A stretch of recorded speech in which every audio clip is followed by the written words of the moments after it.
Welcome to the Tech Egg. Don't get scrambled. Enjoy the video. You begin by confirming your current G++, so you know what to replace.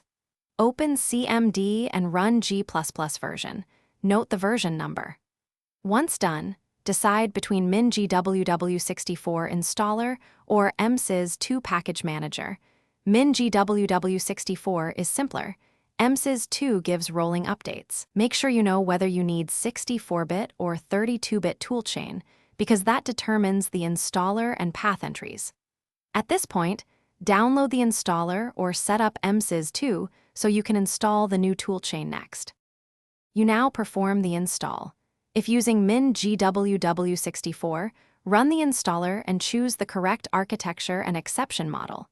If using MSys2, update packages with pacman-cu, then install the MingWW64 toolchain with pacman-s MingWW64x8664 toolchain.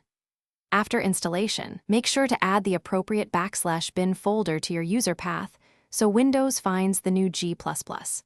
Once you edit path, close and reopen CMD or PowerShell and run G++ version to confirm the upgrade. You finish by compiling a small program to confirm everything works. Create hello. CPP, run G++, oh hello. CPP, then execute it. If the old G++ still appears, check your path order and environment variables and remove or reorder conflicting entries such as older MinGW installations. Make sure the new /bin is first.